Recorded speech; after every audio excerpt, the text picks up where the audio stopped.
In this video, we're going to look at ways that you can select the objects that you have made and make edits and changes to them. And so specifically we're going to look at this tool here, the called transform tool. I call it the select tool. And then this one here, which is the edit nodes tool. We'll talk about these two tools, as well as we'll talk about what happens when you select objects and then right click on them to give a second sort of menu of ways that you can apply changes to your design. So yeah, in general, let's talk about ways that you can select an object. So when you have the transform tool turned on, you can click on any object to select it. If you click on the empty space, it will let go of whatever is selected. If you click and drag, you can get a box that it shows you kind of, notice whatever has to be all included in the box. So look at the bottom of my box and how right now as it goes over top of that curve, how it turns dark gray, and then if I keep going, other objects change color, and they don't change color until they're fully included within the selection box. And when I let go, whatever was in that box becomes selected, and you can, transform it like what I just did, which was to click and drag to move or change the location of those objects on my workspace. And there's other ways that you can select the objects. One would be to come to your, so right now we're looking at the object properties, but if you change to the Sequence Manager tab, you'll see that each object that we've created so far in this video has its own shape. And if I click on the letter H, you'll see that it actually selects it here in my objects list, or my Sequence Manager. And so you can scroll through the Sequence Manager to try and find a specific object that you want to select. And when you click on it, that object will become selected as well. So there's different ways, you can select. Another way to select, for example, would be, if I'm on my Object Properties tab, would be to right-click over top of the style. So right-click over top of satin, and then choose Select by Type. And it will select all of the objects that are of that type being satin. So if I change this to be row fill, and then right click and say select by type, it will select the objects that specifically were made using row fill. And there's other options underneath this right click menu. Specifically when you right click over top of something, the menu will change, and what you get depends on what you right click on top of. And when I right click over top of the row fill, and I have that select by type, I also have other options like select by preset and select by parameters and presets.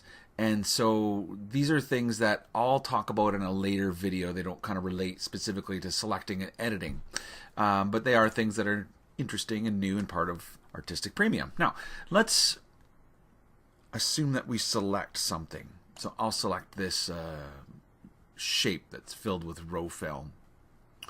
And I'll zoom in over top of it and show you that when it becomes selected, it gets a box around it. And that box has handles. And on the corner handle, just as an example, if I go close to the corner handle, my mouse turns into a little arrow that's going in a circle, which represents rotating. And if I get closer to the right on top of the center, it becomes a little sort of bi-directional arrow that's going back and forth, specifically on a diagonal shape. And so the idea is, those are handles. That handle, if I grab on the handle, I can make this smaller or larger, and that's called a transformation. I'm transforming the original object into, some change.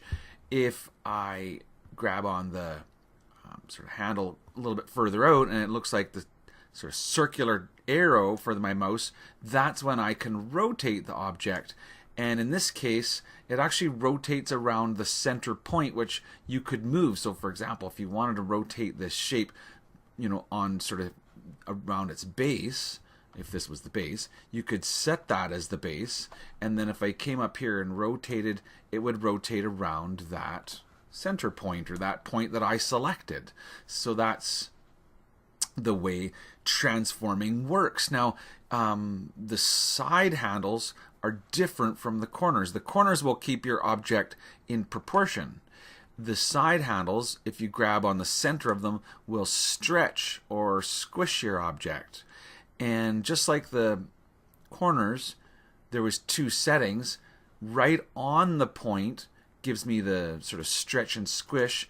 Just outside of the point gives me kind of like a slant option that I could use to create, almost like an italics. Imagine if I selected this letter and then came on top and went to this sort of setting right here, and it's like I can slant it so that it's like adding an italics to that letter. And this is the rotate around the rotation point. So those are transformations that you can do when you use the select tool. Now, there's other transformations. Remember, there's these tabs here, and we're looking at this, specifically this object's object properties. But this object can also have a transform tab, and I could choose to move this by XY coordinates. So if I type in here 10 millimeters, it would move it 10 millimeters along the x-axis from where it is. And you can have a rotation angle. You could do mathematically.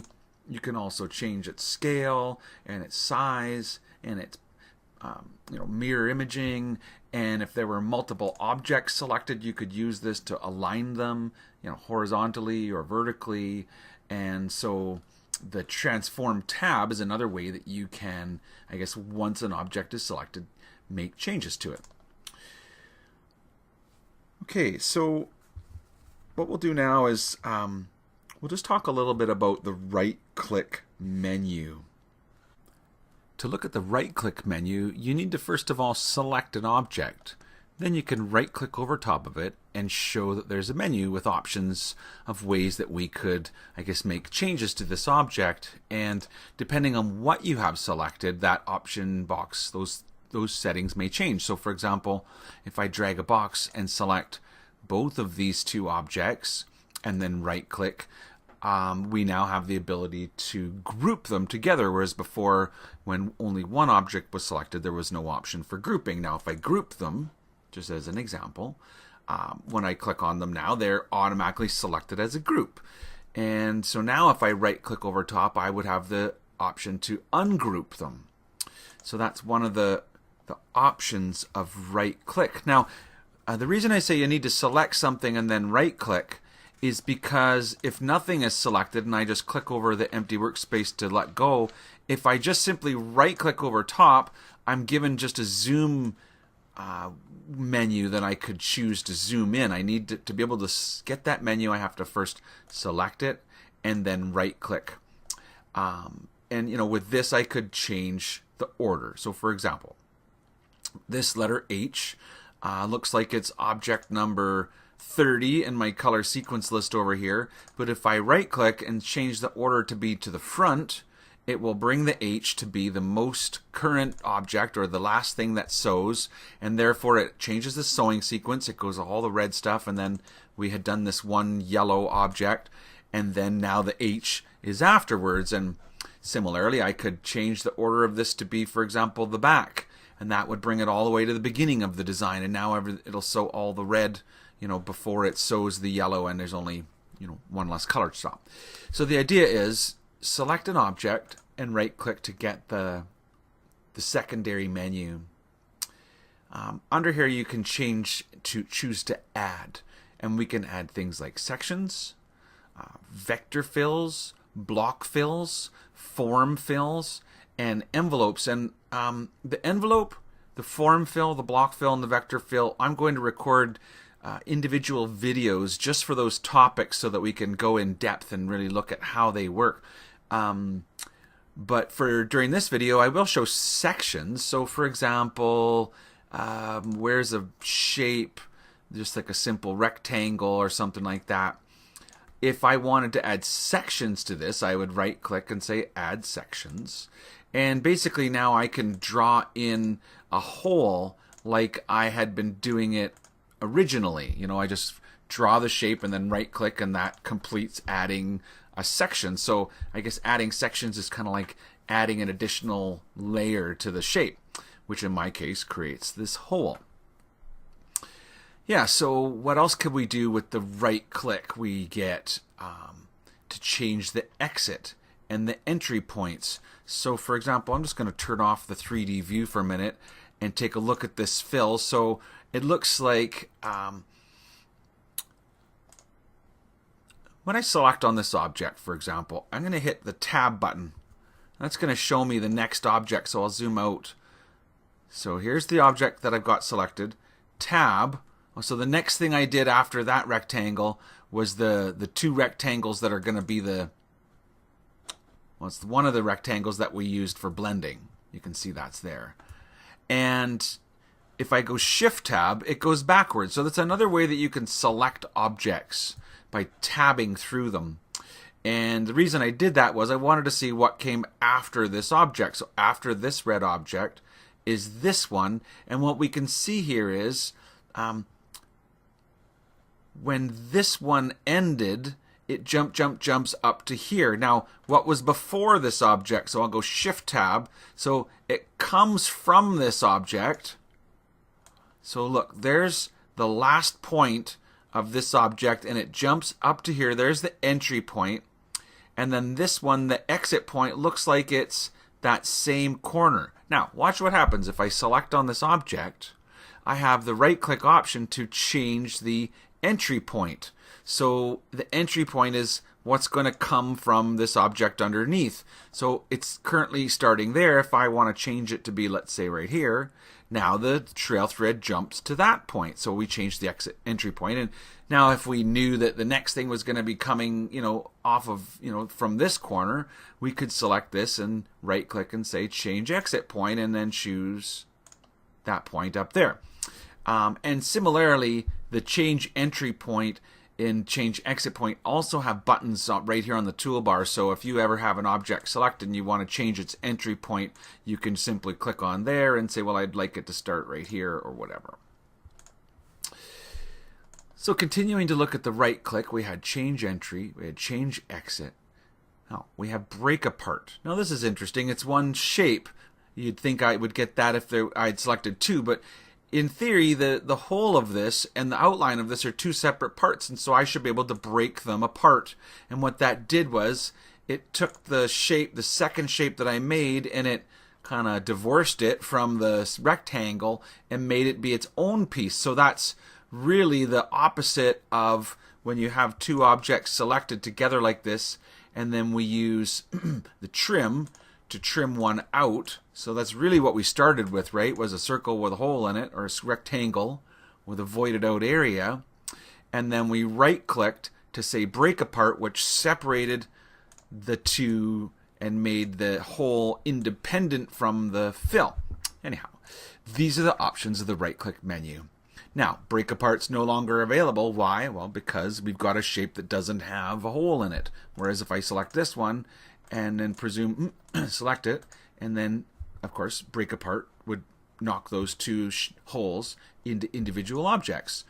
What else do we have? Change to. Well, this is, we've had this option to change from one type of stitch to another type of stitch. So if you've got a little shape here and it starts to get bigger and bigger, and you're thinking, gee, maybe I'd like to change it to be a different style of stitching, and so I want to make it a row fill instead of a weave fill, so you can change the style of stitching. And anyhow, the right click menu. Clear transform. So if you transform something, you can clear that transformation as well. So what's a transformation? Well, when you draw a shape, anything could be a transformation. Changing its size could be a transformation. It'll put right back to the original. So everything that I've done to this rectangle since I drew it, whether it be moving its location, changing its size, rotating it. All those things that I transformed it, I can clear all that. Do I want to keep the changes? No. Take it right back to the beginning again. So that's again in a right-click menu. Copy attributes from. All right, so imagine here's our little rectangle here, and imagine that we think we like the blending that we did here on this one. Look, I can do it to any object. So for example, I'm going to select this letter H. I'm going to right-click and say copy attributes from, and then it gives me a menu. What attributes do you want to copy? The color, special functions, the object properties, the stitch type, the transformation.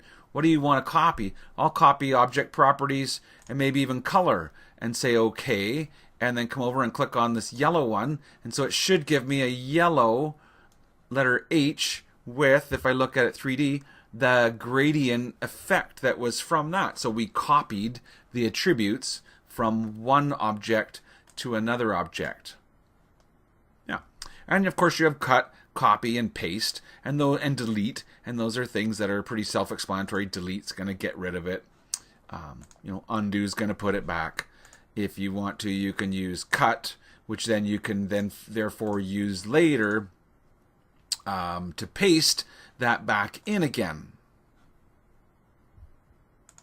So the right-click menu does change based on what you select, and it also changes based upon the tool type. So now what we're going to do is kind of reset and talk about, instead of just the transformation tool, we'll take a look at the node editing tool. So we'll continue looking at editing designs and objects that we've made.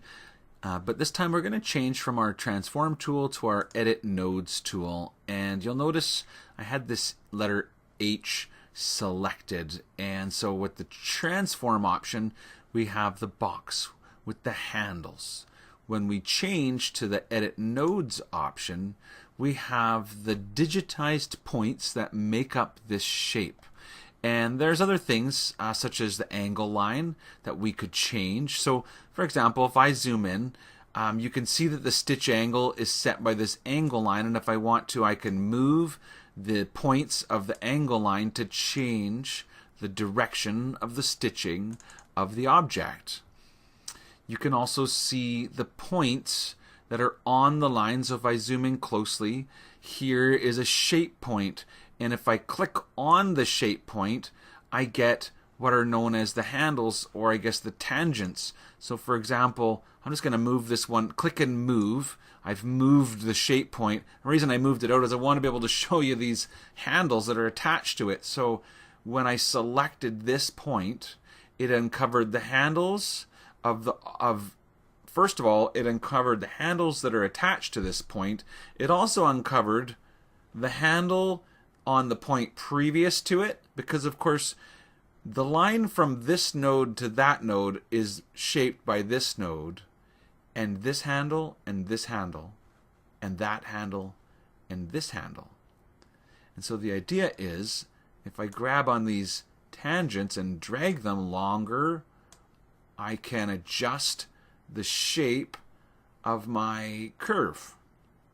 And not only that, I can adjust it by the shape of the previous curve. So this handle here is coming from the previous one, and so you can see how a combination of those allows you to change. So you can not only move the points, but you can change the angles or the tangent lines that create the shape of that. It's known as a Bezier curve, and the way that it works is you have a point in the middle, and then you have a handle that works on either side, and those things in conjunction with the previous set will determine the shape of the curve that you get, the resulting curve, and therefore the boundaries that the thread fills in. Now, you can click on a point to select it, and you notice as soon as I click on it, it becomes highlighted. If I right-click over top of it, I get a secondary menu. And so I could change this point to be a line, which would basically takes away its corner. See that? How I got a straight corner there? That was because I right-clicked and said to line. And so because I made a line before it and after it, I got a sharp corner now. And I could then right-click and say to curve and bring it back to a curvy line with curves. You can right-click over top of a node and tell it to cusp the node, which will change it. You could right-click over a node and ask it to fit it to the curve. You can change these nodes. You can right-click over top of the wire outline and choose to insert a node and add a new node to the shape. So you can delete them, you can add them, you can change them. Select all. So if I choose select all, it will select all of the nodes. If I click off, if I click on the nodes and say select polyline, it allows me to draw a box and choose, specific nodes that I may want to edit at the same time. And then I could even right click and choose invert selection, which will allow me to select everything that wasn't selected and modify them at the same time. So these are the right-click menus. So when you select an object and you're in Edit Shape nodes, you have the ability to right-click over top of it and get some of these different tools to, change your shapes to be a line or to a curve, or insert new nodes and adjust your shapes. So yeah, this is the right-click menu. And it'll be different. So if I choose the right-click menu on this one with row fill, then I'll have direction lines that I can adjust as well. So as always, there's usually, depending on the type of thing you have selected, there'll be different types of adjustments that you can make. Yeah, so that's the right-click menu, and that's basically how to use the transform menu and the edit nodes menu to select your objects and change their shapes, transform them, and all sorts of things. And like I said, there was a couple, specifically the add, vector fill, block fill, form fill, and envelope, that all produce a specific video just for those topics, because there's lots of great features involved in each one of them. Actually, before I move on to the next video, there was one more thing I realized just reviewing the notes that I wanted to bring in. I talked about using group and ungroup, but I don't think I talked about using break apart and join in regards to that secondary menu. So just as an example, let's find when I created these run stitches, remember how I had designed them to be together? See, notice how this shape is a single run line, and it looks like it starts here and finishes there, or it could be the opposite, I'm not sure.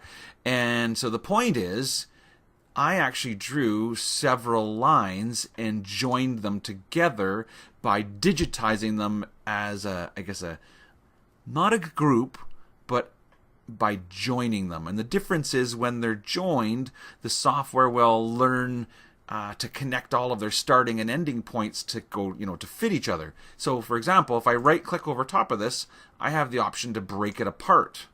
And see what happened when I broke it apart was, now you can see that in between this line and this line, there's going to be a jump to connect. They're no longer joined, and therefore they don't have starting points and ending points that match. So you can change that. You can, in fact, I can even move the location of the lines around and put them, into some different order. But at any point, if I select all of those lines and then right click and choose to join them, it would marry them back together and therefore connect their starting points and ending points, and basically teach that path so that they don't have those jumps. And if you want, you could set, okay, let's say move the entry point to be here, and then we'll move the exit point to be the same place here.